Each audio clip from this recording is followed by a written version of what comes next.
നമസ്കാരം.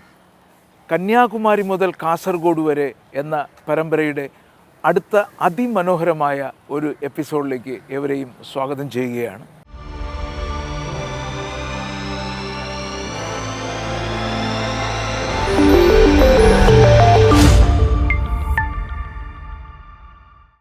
ഞങ്ങൾ കുറച്ച് ആഴ്ചകളായിട്ട് തിരുവനന്തപുരത്തിൻ്റെ വിശേഷങ്ങളാണ് പറഞ്ഞുകൊണ്ടിരുന്നത്. തിരുവനന്തപുരത്തെ വിശേഷങ്ങൾ ഇനിയും പറയാനുണ്ട്. കുറച്ച് കൂടിപ്പോയെന്ന് നമുക്ക് തന്നെ അറിയാം, നമ്മൾ ചെയ്തത് തന്നെ. കാരണം അത് നമ്മളുടെ സ്ഥലമായതുകൊണ്ടാണ്. മാത്രവുമല്ല, കന്യാകുമാരി മുതൽ കാസർഗോഡ് വരെയുള്ള യാത്ര എന്ന് പറയുന്നത് കുറച്ച് നീളം കൂടിയതാണ്. അപ്പോൾ ഓരോ ഡിസ്ട്രിക്റ്റും നമുക്ക് ഇത്രയും അധികം സമയം സ്പെൻഡ് ചെയ്താൽ കുറേ നാളത്തെ എപ്പിസോഡ് വരുന്നത് കൊണ്ട് ഞങ്ങൾ ഒന്നുകൂടെ ഒന്ന് സ്പീഡപ്പ് ചെയ്ത് പോകാനാണ് താല്പര്യപ്പെടുന്നത്. അപ്പോൾ ഇന്ന് ഞങ്ങൾ തിരുവനന്തപുരത്ത് നിന്ന് കൊല്ലത്തേക്ക് പോവുകയാണ്. കൊല്ലത്ത് പോകുമ്പോൾ നമുക്ക് NH കൂടെ പോവാം. NH കൂടെ പോയി കഴിഞ്ഞാൽ പെട്ടെന്ന് കൊല്ലത്തെത്തും. പക്ഷേ ഈ മനോഹരമായ കാഴ്ചകൾ കാണണമെങ്കിൽ ഞങ്ങൾ തീരദേശ റോഡ് വഴിയാണ് പോകുന്നത്. ചിറയൻകീഴ്, ഇപ്പോൾ നമ്മൾ എത്തിയിരിക്കുന്നത് മുതലപ്പുഴി എന്ന് പറയുന്ന അതിമനോഹരമായ സ്ഥലമാണ്.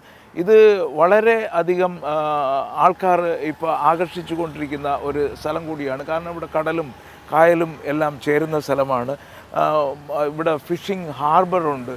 ഇത് എല്ലാം കൂടെ ചേർന്ന് വരുമ്പോൾ മനോഹരമായി ഡെവലപ്പ് ചെയ്തുകൊണ്ടിരിക്കുന്ന ഒരു സ്ഥലമാണ് ഈ മുതലപ്പുഴി എന്ന് പറയുന്നത്. നമ്മൾ മുതലപ്പുഴി വഴി വർക്കല, ഇടവ, കാപ്പിൽ, പരവൂർ, ഈ തീരദേശം വഴി ഏതായാലും അതിമനോഹര കാഴ്ചകൾ നിങ്ങൾക്ക് ഇതിലൂടെ കാണാൻ കഴിയും.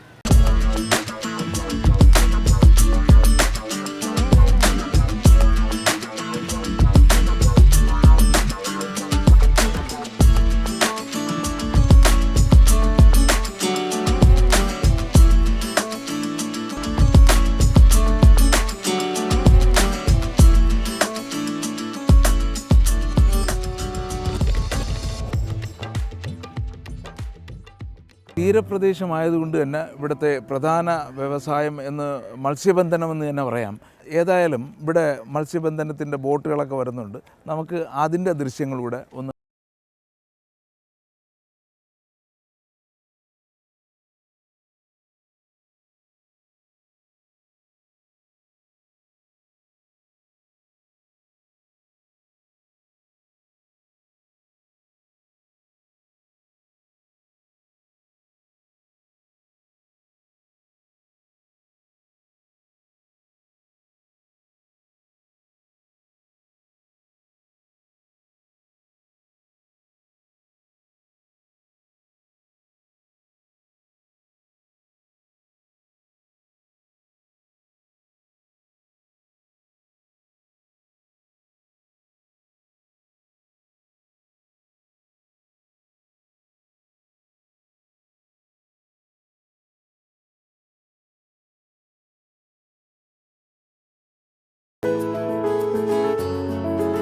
നമ്മളിവിടെ ചിറയൻകീഴ് വന്നപ്പോൾ മത്സ്യബന്ധനത്തിനായിട്ട് പല മെത്തേഡുകൾ ഉപയോഗിക്കുന്നുണ്ട്. വള്ളത്തിൽ പോയി ചെയ്യുന്നുണ്ട്, ബോട്ടിൽ പോയി മത്സ്യബന്ധനം നടത്തുന്നുണ്ട്.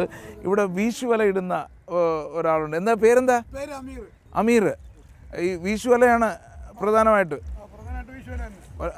ഒരു വീശുവലയിൽ കിട്ടാതിരിക്കുമല്ലോ, അതാ വല്ല അങ്ങനെയാണ്. ഓ, മീൻ കുറവാണ്. അപ്പോൾ ഈ ഇല്ല, ഇപ്പം ഈ വീശുവല ഇട്ടിട്ട് വല്ലതും കിട്ടിയോ? ഒന്നും കിട്ടിയില്ല. നമ്മളിപ്പോൾ മുതലപ്പുഴിയിൽ നിന്ന് വർക്കലയിലേക്ക് പോവുകയാണ്. ഇവിടെ നിന്ന് ഈ മുതലപ്പുഴി തന്നെ ശരിക്കും ഡെവലപ്പായിക്കൊണ്ടിരിക്കുകയാണ്. കാരണം ഇവിടെ വന്നു കഴിഞ്ഞാൽ നമുക്ക് കായലും കടലും നദികളും ഒരുമിക്കുന്ന സ്ഥലം കാണാൻ പറ്റുമെന്നുള്ളതാണ്. ഈ തൊട്ടപ്പുറത്ത് നദികളുണ്ട്, കായലുണ്ട്, ഇപ്പുറത്ത് കടലുണ്ട്, പൊഴിയുണ്ട്. അപ്പോൾ ഏതായാലും ഇവിടം ഒരു നല്ലൊരു ടൂറിസ്റ്റ് ഡെസ്റ്റിനേഷനായിട്ട് കുറച്ച് കാലങ്ങൾ കൊണ്ട് നടക്കും എന്നുള്ളതാണ്. കാരണം ഇപ്പോഴും തന്നെ കുറേ ആൾക്കാർ ഈവനിങ് സ്പെൻഡ് ചെയ്യാൻ വരുന്നുണ്ട്. മാത്രമല്ല, ഇവിടെയാണ് ഇതിൻ്റെ ബോട്ട് വരുന്നതുണ്ടല്ലോ, ഈ ഫിഷിംഗ് ബോട്ടെല്ലാം വരുന്ന ഫിഷിംഗ് ഹാർബറുണ്ട്. ഇവിടെ വന്നു കഴിഞ്ഞാൽ നമുക്ക് ഒരുമിച്ച് മൊത്തമായിട്ട് അതിൻ്റെ ലേലത്തിൽ പങ്കെടുത്ത് വളരെ ചീപ്പായിട്ട് നമുക്ക് ഫിഷ് വാങ്ങാൻ കഴിയും. അതൊരു മറ്റൊരു പ്രത്യേകതയാണ്. മാത്രമല്ല, ഇവിടെ നിന്നൊരു 1.5 കിലോമീറ്റർ മുമ്പോട്ട് പോയി കഴിഞ്ഞാൽ അഞ്ചുതെങ്ങ് കോട്ട, പ്രശസ്തമായ അഞ്ചുതെങ്ങ് കോട്ടയും അഞ്ചുതെങ്ങ് ലൈറ്റ് ഹൗസും കാണാൻ പറ്റും. അത് വളരെ വളരെ പ്രസിദ്ധമായ സ്ഥലമാണ്. വിദേശികളും സ്വദേശികളും ഒക്കെ കാണാൻ വരുന്ന ഒരു ടൂറിസ്റ്റ് ഡെസ്റ്റിനേഷൻ കൂടി ആണ് ഈ അഞ്ചുതെങ്ങ് കോട്ട എന്ന് പറയുന്നത്. നമ്മൾ അതുവഴിയാണ് വർക്കലയോട്ട് പോകുന്നത്. ആ ഏരിയക്കെല്ലാം വളരെ ചരിത്ര പ്രാധാന്യമുള്ള സ്ഥലങ്ങളാണ്.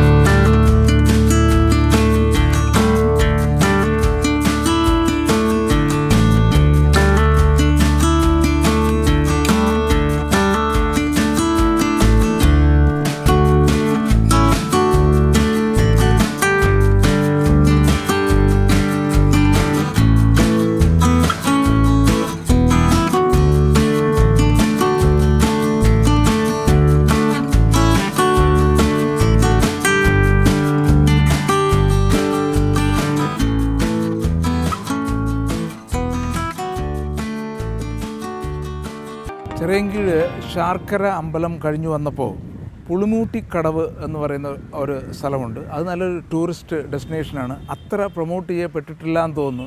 ഇവിടെ വന്നാൽ ബോട്ടിങ്ങിനുള്ള സൗകര്യമുണ്ട്. ഈ ബോട്ടിൽ കയറി കഴിഞ്ഞാൽ പല സ്ഥലത്ത് പോകാമെന്നാണ് പറയുന്നത്. 4 മണിക്കൂർ 6 മണിക്കൂറുള്ള സ്ഥലങ്ങളിൽ പോയിട്ട് പല പല തുരുത്തുകളിൽ പോകാനുള്ള സംവിധാനമുണ്ടെന്നും പറയുന്നു. നമുക്ക് ഏതായാലും ബോട്ടിൽ കയറി പുളിമൂട്ടിക്കടവിലെ ബോട്ടിലൊന്ന് കയറിയിട്ട്, ഇത് ഗവൺമെൻറ് സർവീസാണ് ബോട്ടെല്ലാം അറേഞ്ച് ചെയ്തിരിക്കുന്നത്. നമുക്ക് ഈ ബോട്ടിലൊന്ന് കയറിയിട്ട് ഇതിൻ്റെ ചുറ്റും ഒന്ന് കണ്ടിട്ട് വരാം.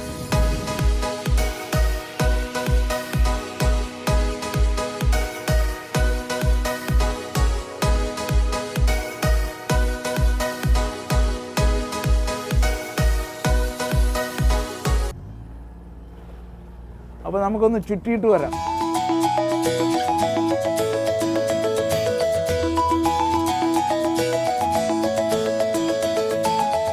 നമ്മൾ സാധാരണ ഇത്തരത്തിലുള്ള ഒരു ബോട്ട് റൈഡൊക്കെ വേണമെങ്കിൽ നമ്മൾ ആലോചിക്കും തേക്കടി പോകണം, അല്ലെങ്കിൽ മൂന്നാർ ആ ഏരിയയിലൊക്കെ പോകണമെന്നൊക്കെ വിചാരിക്കാം. പക്ഷേ നമ്മുടെ വീടിൻ്റെ തൊട്ടടുത്ത് തന്നെ ഇതിനുള്ള സംവിധാനങ്ങളുണ്ട് എന്നുള്ളതാണ് സത്യം. നമ്മളിപ്പോൾ കേരളം എന്ന് പറയുമ്പോൾ ഇത് മാത്രമല്ലല്ലോ നദി, എത്രയോ നദികളില്ലേ. അപ്പോൾ ഓരോ നദിയുടെ തീരത്തും ഇതിനുള്ള സംവിധാനമുണ്ട്. ഓരോ തീരപ്രദേശത്തും കടൽ തീരങ്ങളുണ്ട്. ഇതെല്ലാം നമുക്ക് യൂട്ടിലൈസ് ചെയ്യാവുന്നതാണ്. അതുകൊണ്ട് നമ്മുടെ വിദേശ മലയാളികളോട് ഒരു റിക്വസ്റ്റ് എന്ന് പറയുമ്പോൾ, നമ്മൾ നാട്ടിൽ വരുമ്പോൾ നമ്മളെ കുട്ടികളെയൊക്കെ കൊണ്ടുവന്ന് നമ്മളെ വീടിനടുത്തുള്ള സ്ഥലങ്ങളെങ്കിലും കാണിച്ച് അവരെ വീണ്ടും അവർ വലുതായി വരുമ്പോൾ ഇവിടത്തേക്ക് കേരളത്തിലേക്ക് അട്രാക്റ്റ് ചെയ്ത് നിർത്തണം. അല്ലെങ്കിൽ തലമുറകൾ കഴിയുമ്പോഴത്തേക്ക് നമ്മളെ വിദേശത്തുള്ള മലയാളികളുടെ കുട്ടികളൊന്നും ഇങ്ങോട്ട് വരാതാവും. ഇതാണ് റിയലി ഗോഡ്സ് ഓൺ കൺട്രി. ഇവിടെ മറ്റുള്ളവർ എന്ത് ചെയ്യുന്നു നമ്മൾ നോക്കേണ്ട കാര്യമൊന്നുമില്ല. ഇത് പ്രകൃതി കനിഞ്ഞ് നമുക്ക് ആവശ്യത്തിലധികം സൗന്ദര്യം തന്നിട്ടുണ്ട്. ഇത്തരത്തിലുള്ള ബോട്ട് സവാരികളും സീസൈഡുകളും എന്ന് വേണ്ട, എന്താണ് പ്രകൃതി തരാത്തത്? കുന്നുകളും മലകളും എല്ലാം തന്നിട്ടുണ്ട്. ഇതെല്ലാം നമ്മൾ നാട്ടിൽ വരുമ്പോൾ ഓരോ പ്രാവശ്യവും ഓരോ സ്ഥലങ്ങൾ ആസ്വദിക്കുക എന്നുള്ളതാണ് ഈ പ്രോഗ്രാമിൻ്റെ ലക്ഷ്യം കൂടി.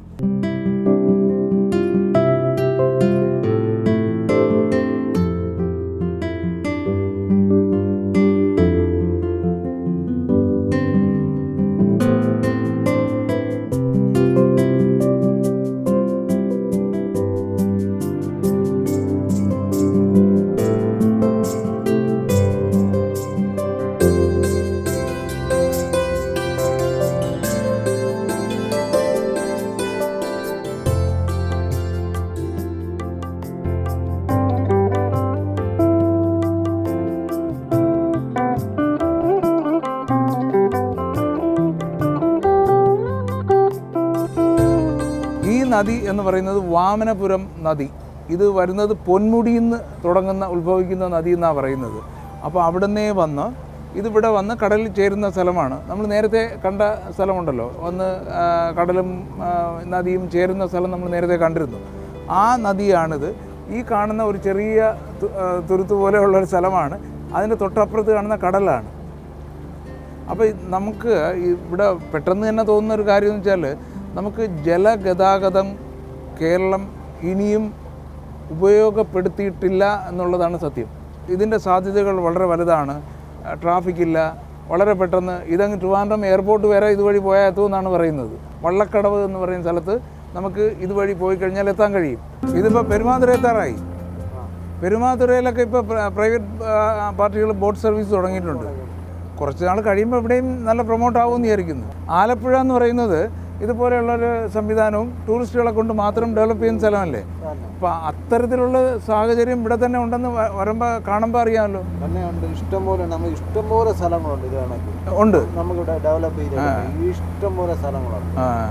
അവിടെ ഞങ്ങൾ നേരത്തെ പോയിരുന്നു, ഫിഷിൻ്റെ അടുത്തു. ഇവിടെ കായലിൻ്റെതാണോ അതോ ഇവിടെയും കടലിൻ്റെ തന്നെയാണ് വരുന്നത്. അതിമനോഹരമായ ഒരു ദൃശ്യമാണ് ഇവിടെ കാണുന്നത്. നമുക്ക് ഒരുപക്ഷെ കേരളത്തിൻ്റെ പല ഭാഗങ്ങളിലും ഇത്തരം ഒരു ദൃശ്യം കാണാൻ അപൂർവ ദൃശ്യങ്ങളിലൊന്നാണ്.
ചിറയൻകീഴ് വന്നപ്പോൾ പുളിമൂട്ടിൽ കടവിൽ വന്ന് നമ്മളൊരു ബോട്ട് സവാരിയും നടത്തി. അപ്പോൾ ഇത്തരത്തിലുള്ള സ്ഥലങ്ങൾ കേരളത്തിൽ അങ്ങോളം ഇങ്ങോളം ഉണ്ട് എന്നുള്ളതാണ് സത്യം. നമുക്ക് ഈ ബോട്ട് സവാരിക്ക് ശേഷം ഇവിടെ ഒരു 5 തെങ്ങ് കോട്ടയുണ്ട്, നമുക്ക് അങ്ങോട്ടേക്ക് പോവാം. രാജീവേ, നമുക്കിവിടെ കോട്ടയും എത്തി, മറ്റേ ലൈറ്റ് ഹൗസും എത്തി. അപ്പോൾ ഇവിടെ എവിടെയെങ്കിലും ഒന്ന് നിർത്തിയിട്ട് ചെറുതായിട്ടൊന്ന് കവർ ചെയ്തിട്ട് പോവാം. കാര്യം ഇവിടെ ഇതിനകത്ത് കയറി നമുക്ക് എക്സ്പ്ലോർ ചെയ്യാൻ പറ്റും, പക്ഷേ കുറച്ച് ടൈം എടുക്കും. നമുക്ക് ലൈറ്റ് ഹൗസിൻ്റെ മുകളിലും കയറാൻ പറ്റും. അങ്ങോട്ട് പോയി കഴിഞ്ഞാൽ നമുക്ക് ഏതായാലും ഇവിടെ ഒന്ന് ഇറങ്ങിയിട്ട് ചെറുതായിട്ടൊന്ന് കവർ ചെയ്തിട്ട് പോവാം. ഞങ്ങൾ തിരുവനന്തപുരത്ത് നിന്ന് കൊല്ലത്തേക്ക് പോകുമ്പോൾ തീരദേശ റോഡ് എടുത്തതിൻ്റെ പ്രധാന കാരണം തന്നെ ഇതാണ്. നമുക്കിവിടെ ഇപ്പോൾ 5 തെങ്ങ് കോട്ടയും ലൈറ്റ് ഹൗസും ഒക്കെ കാണാം. ഇതുവഴി നമുക്ക് കായ്ക്കര വഴി വർക്കല പോയിട്ട് വർക്കല ബീച്ച്, പാവനാശത്ത് പോവാം, ബീച്ചിൽ പോവാം. എല്ലാത്തിനും പറ്റിയ ഒരു റോഡാണിത്. ഇതിനകത്തൊക്കെ കയറിയാൽ നമുക്ക് ഇവിടുത്തെ ചരിത്രങ്ങളറിയാം. പണ്ട് ഡച്ചുകാർ വന്ന സമയത്തുള്ളതും പിന്നെ കുറേ ചരിത്രങ്ങളും കൂടെ ഉണ്ട്. ചരിത്രങ്ങൾ പഠിക്കണമെങ്കിലും ഇവിടെ വന്ന് കുറച്ച് എക്സ്പ്ലോർ ചെയ്താൽ നമുക്ക് പഠിക്കാൻ കഴിയുന്ന കാര്യം കൂടിയാണ്.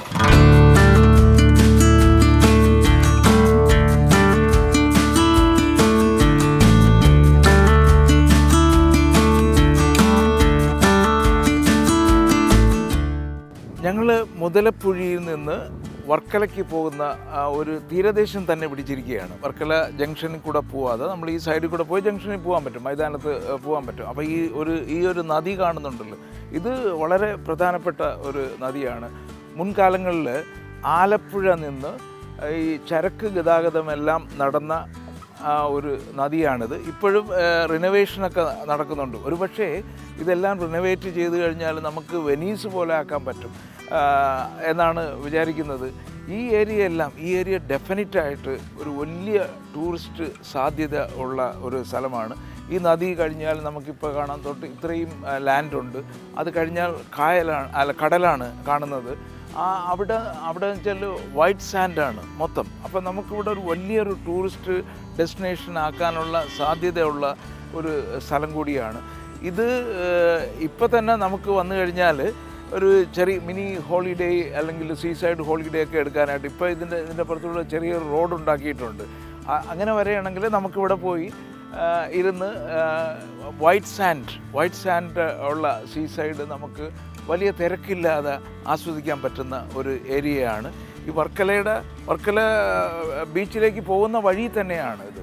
ചിറയൻകീഴ്, മുതലപ്പുഴി തുടങ്ങി ആ സൈഡിലൂടെ വന്ന് ഈ നദിയുടെ കരയിൽ കൂടെ നമുക്ക് വർക്കല മൈതാനത്ത് പോയി ചേരാൻ പറ്റും.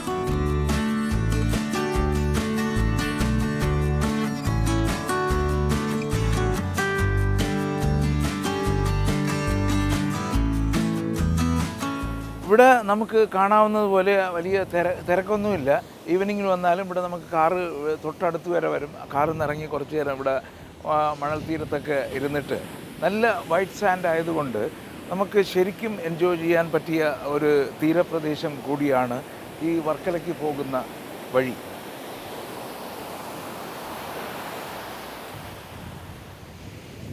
അതിമനോഹരം. വലിയ തിരക്കുമില്ല, ആളുമില്ല. നമുക്ക് കാറ് തൊട്ടടുത്ത് വരെ കൊണ്ടുവരാൻ പറ്റും.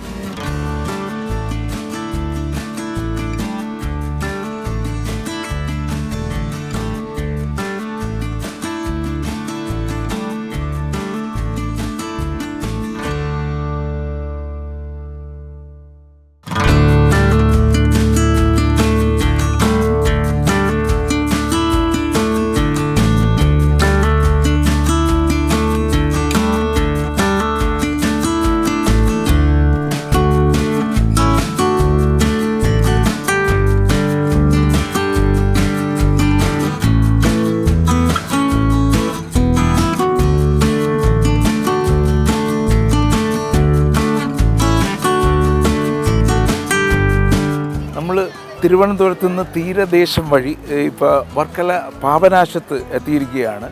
ഈ പാപനാശം ബീച്ചാണ് ഇപ്പോൾ ഏറ്റവും അധികം പോപ്പുലറായിക്കൊണ്ടിരിക്കുന്നത്. ഒരു മിനി ഗോവ എന്ന് തന്നെയാണ് ഇപ്പോൾ ഈ വർക്കല പാപനാശത്തിനെ പറയുന്നത്. നല്ല വൈറ്റ് സാൻഡുള്ള തീരപ്രദേശമാണ്. മാത്രമല്ല ഇവിടെ ഒരുപാട് ആക്ടിവിറ്റീസ് ഇപ്പോൾ തുടങ്ങിയിട്ടുണ്ട്, പുതിയതായിട്ടുണ്ടല്ലോ. നമ്മൾ അഡ്വഞ്ചറസ് ആയിട്ടുള്ള ആക്ടിവിറ്റീസ്, പാരാഗ്ലൈഡിങ് തുടങ്ങി സ്പീഡ് ബോട്ടുകൾ എല്ലാം ഉണ്ട്. മാത്രമല്ല ഇപ്പോൾ വിദേശികൾ വരുന്ന സമയം കൂടിയാണ്. അതുകൊണ്ട് തന്നെ ഇപ്പോൾ കോവളം ഒരുവിധം സാച്ചുറേറ്റഡ് ആയി എന്നുള്ള രീതിയിലാണ് ആൾക്കാർ പറയപ്പെടുന്നത്. അവിടെ ഒരുപാട് തിരക്ക് വന്നതുകൊണ്ട് ഇപ്പോൾ ആൾക്കാരെല്ലാം വർക്കല ബീച്ചിനെയാണ് ഡിപ്പെൻഡ് ചെയ്യുന്നത്.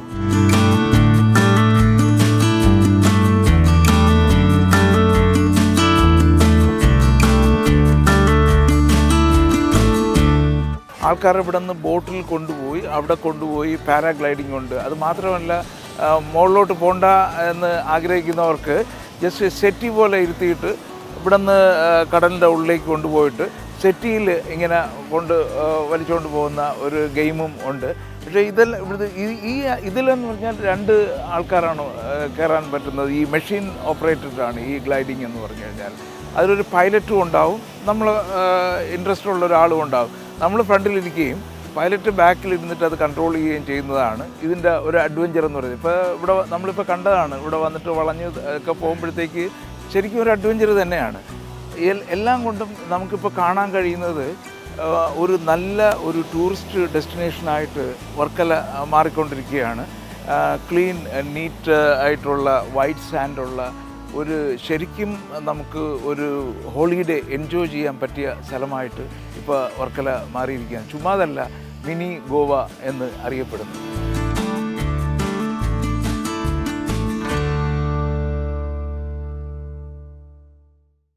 ഞങ്ങൾ വർക്കല ബീച്ചിൽ നിന്ന് ഇനി പോകുന്നത് ക്ലിഫിലേക്കാണ്. വർക്കല തന്നെ ഇതിപ്പോൾ നമുക്ക് താഴെ ഇറങ്ങി പെട്ടെന്ന് സ്ട്രൈറ്റ് അവേ കടലിൽ പോകാവുന്ന ഒരു സ്ഥലമാണ്.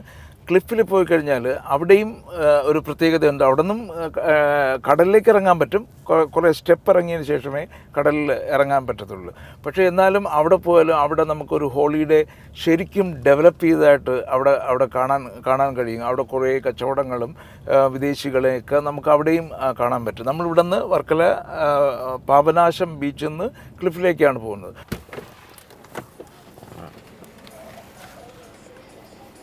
പാപനാശത്ത് നിന്ന് നമ്മൾ എത്തിയിരിക്കുന്നത് ഇത് ക്ലിഫ് എന്നാണ് പറയുന്നത്. ക്ലിഫിലെത്തിയിരിക്കുകയാണ്. ഇവിടെ വന്നു കഴിഞ്ഞാൽ നമുക്ക് കാണാൻ കഴിഞ്ഞൊരു ടോപ്പ് വ്യൂ ആണ്. സീയുടെ ഒരു ടോപ്പ് വ്യൂ നമുക്ക് കിട്ടും. മാത്രമല്ല ഈ പാരാഗ്ലൈഡിംഗ് ഒക്കെ തുടങ്ങുന്നത് ഇവിടെ നിന്നാണ്. ഇവിടെ നിന്ന് തുടങ്ങി ഇത് ഇത്രയും പൊക്കത്തിലായതുകൊണ്ട് ഇവിടെ നിന്ന് പാരാഗ്ലൈഡിങ് തുടങ്ങാൻ അവർക്ക് എളുപ്പമായതുകൊണ്ടാവാം ഈ സ്ഥലം അവർ ചൂസ് ചെയ്തിരിക്കുന്നത്. ഒരു നമുക്ക് ബാക്കിൽ കാണാൻ പറ്റും ഒരു പാരാഗ്ലൈഡേഴ്സ് ഇവിടെ ലാൻഡ് ചെയ്യാൻ വരുന്നത് കാണാൻ പറ്റും. അങ്ങനെ ഇതിപ്പോൾ ഞങ്ങൾ വന്നിരിക്കുന്നത് ഉച്ചയ്ക്കാണ്. ഉച്ചയ്ക്ക് ഇത്രയും തിരക്കുണ്ടെങ്കിൽ വൈകുന്നേരത്തെ തിരക്ക് നമുക്ക് ഊഹിക്കാവുന്നതേ ഉള്ളൂ. ഇത് ഒറ്റയ്ക്ക് ഒരാൾ മാത്രം ഉള്ളതാണ് ഈ കാണുന്നതുണ്ടല്ലോ. അപ്പോൾ ഇതിൻ്റെ എക്സ്പെർട്ട് കുറച്ച് പഠിച്ച ആൾക്കാരായിരിക്കും പോകുന്നതുണ്ടല്ലോ. ഒറ്റയ്ക്കൊക്കെ പോകുന്നു എന്ന് പറഞ്ഞാൽ അതിൻ്റെ ചിലപ്പോൾ അതിൻ്റെ ട്രെയിനേഴ്സ് ആയിരിക്കും. എന്നിരുന്നാലും നമുക്ക് ഇവിടെ വന്നു കഴിഞ്ഞാൽ വർക്കല എന്ന് പറയുന്നത് എന്തുമാത്രം ഡെവലപ്പ് ചെയ്യുന്നു എന്നുള്ളതിൻ്റെ ഒരു തെളിവാണ് നമുക്കിവിടെ കാണുന്നത്. നട്ടുച്ചയ്ക്കാണ് വന്നിരിക്കുന്നത്. ഞങ്ങൾ 12 മണി കഴിഞ്ഞ സമയത്താണ് വന്നിരിക്കുന്നത്. അപ്പോൾ ഇവിടെ ബാക്കിൽ നോക്കിയാൽ ഈ ആക്ടിവിറ്റീസ് മൊത്തം കാണാം നമുക്ക്.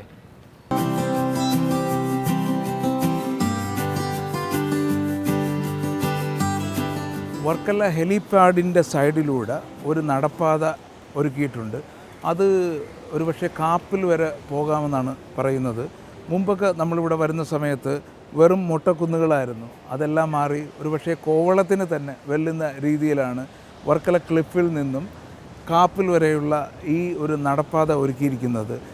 ഇവിടെ നമുക്ക് ആയുർവേദ ചികിത്സാ കേന്ദ്രങ്ങളും ദന്തൽ ചികിത്സാ കേന്ദ്രങ്ങളും പിന്നെ ഈ ഹോം സ്റ്റേ പോലെയുള്ള ചെറിയ ചെറിയ വീടുകൾ കെട്ടിയിട്ടുള്ള സൗകര്യങ്ങളും ഒരുക്കിയിട്ടുണ്ട്.